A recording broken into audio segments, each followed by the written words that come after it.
This is a video for a Honda CR-V. This is a 2.2 DTEC diesel. It's the EX top of the range car, registered SK11ZJJ. Mileage at the time of doing this road test is 56,800 miles.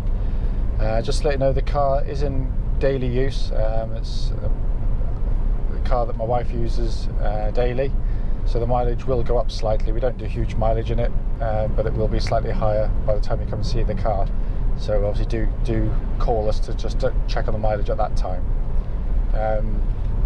This video should follow on from an appraisal video of the vehicle, showing the inside and the outside of the car and detailing the service history and ownership of the car. Purpose of this test drive today is just to give reassurance to people who may be coming a long way to come and see us. Basically, the car drives as it should. If there's any issues with the car, I can let you know about it. But obviously, if people are willing to spend many hours coming to see us, then the least we can do is to ensure that by the time you get here, you come to see a car that not only drives as it should, but does so without any fault that we haven't highlighted or otherwise.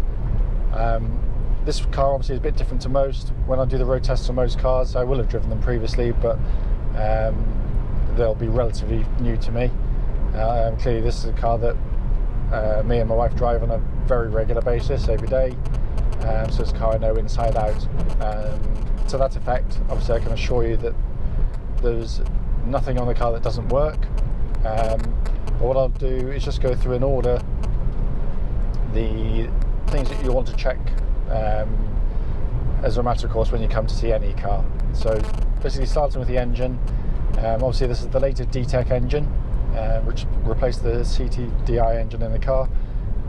Very smooth revving, starts instantly, hot, cold, sounds exactly as it should. There's no strange noises, no whines, no grumbles, nothing from the engine at all. Pulls very well, very smooth power delivery. It's a really lovely engine to drive. You know, my wife, when she's driving the car, is not doing the best mileage for the car in terms of kind of fuel economy, because it's just, you know, a couple of miles to and from the school to drop the kids off in the morning. She's averaging just under 40 to the gallon. When I'm driving the car to and from work, I average about 42 to 43 to the gallon, which is more representative of what most people will get. So obviously the engine then drives through the clutch and the gearbox. Clutch on the car, lovely, bites brilliantly. It's light in action. There's no strange noises from the clutch at all. There's no grumbles, no vibrations, nothing at all, so it's absolutely fine. Likewise, the gearbox, typical of any good Honda car. It's got a lovely mechanical feel to it. There's absolutely no slop in the gear linkage at all. It just feels like you jumped into a kind of a fresh new car. All the synchro mesh, all the gears is absolutely fantastic.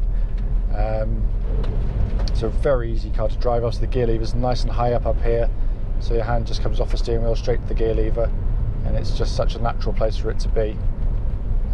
Driving through the car, it'll go through the car rather. Obviously you've got the steering of the vehicle, which is lovely and precise, which is a kind of a bit of a rarity for four-wheel drive cars of this type. Some can be a bit vague and lifeless, whereas this one's got a real nice weight about it, but it's a very accurate power, steering system, but it's got a real meatiness about it, which is, you know, is a rarity in itself. But there's no detectable wear in the steering. I can't feel any shimmies or wobbles from the steering wheel at all. All the suspension underneath is tight, it's taut, absolutely. It really is a lovely sort of vibration or clatter-free underneath the car, which again you'd expect, but you know, it's just worth noting.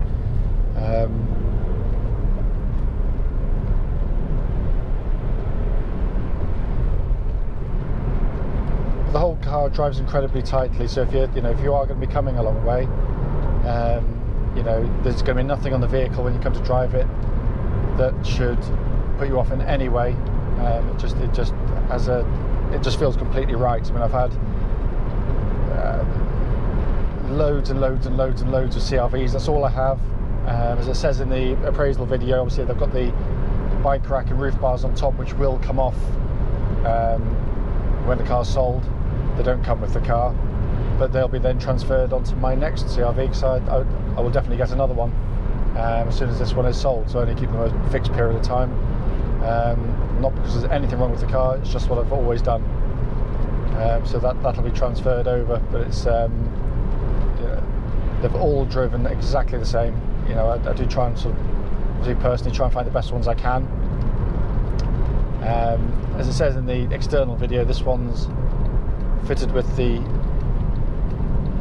exterior pack, the dynamic pack as they call it, which is a really fabulous looking thing. And then combined with the white on the car, it's a really, really good looking car for, you know, again, this type of vehicle.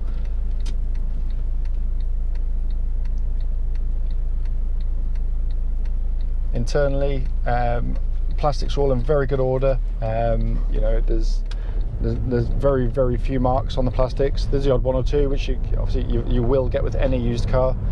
But generally speaking, apart from the fact that my kids drop things in the car left, right and centre, nothing that can't be hoovered up. But the actual plastic quality is very, very good indeed.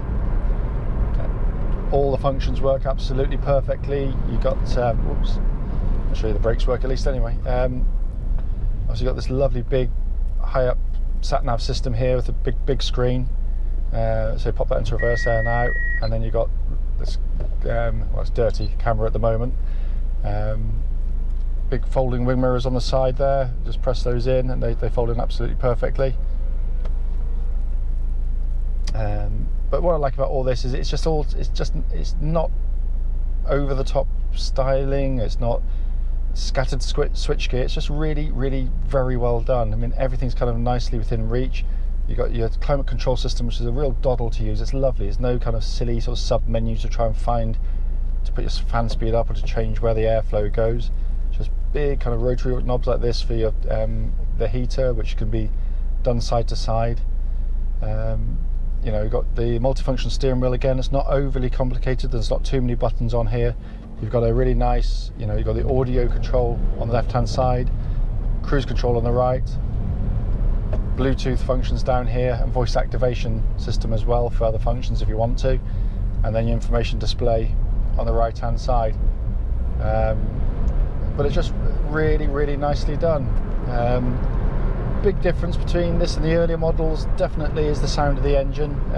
There's less kind of whines and the sort of slight harshness about the CTDI engine, which was a brilliant engine in its own right. But this engine takes it on. It's a really great engine.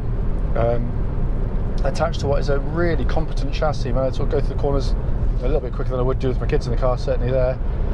5th gear, and it just holds its line and trajectory really, really well. It's a very accomplished, very stable. If you've got kids in the car, they don't get thrown about anything like as much as they do in something like a BMW X3, which is great on motorways and A roads, but clatters and bangs, and I had one that was awful. Lovely looking, but awful to drive. Yeah, certainly for the kids anyway. But this strikes the right balance between comfort and precision. So it's, you know, it's not soft and wallowy. It's not unbearably hard and crashy. What it's got is a very well controlled ride, which means you can drive for hours and hours on holiday with your kids without them getting nauseous in the back, or, you know, being jolted in their spines, being shattered by too hard a ride. Yeah, it's a nice quiet car. Minimal sort of road noise and wind intrusion. There's obviously the seals on the cars are all in good order because there's no wind hiss or otherwise in the vehicle. A couple of things on the later DTEC ones. I should mention these later versions. In this little cubby hole here, you've got an auxiliary lead, so you can put a USB into that from your iPhone or other Androids, whatever they call the things, and it will charge your phone but also play music through the sound system of the car. Bluetooth system's brilliant. Obviously, if you pair your phone to the car, and I can do it for you, if your phone's compatible, then what it does, it turns off the radio as the incoming call comes in, and plums out the sound through the speakers of the car, so you get a really lovely crystal clear sound through there as well. But all the other functions work absolutely perfectly. You've got auto lights, auto wipers. You've got this lovely big glass panoramic roof on the EX version, so it adds a lot of natural light into the car, which it's a dark interior, which most of these modern ones are, apart from the awful beige that they do.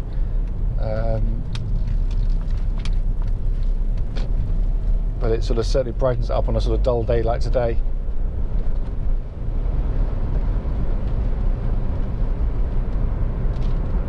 But basically, as I said, I hope that's kind of giving the reassurance you may need if you're coming to see the car.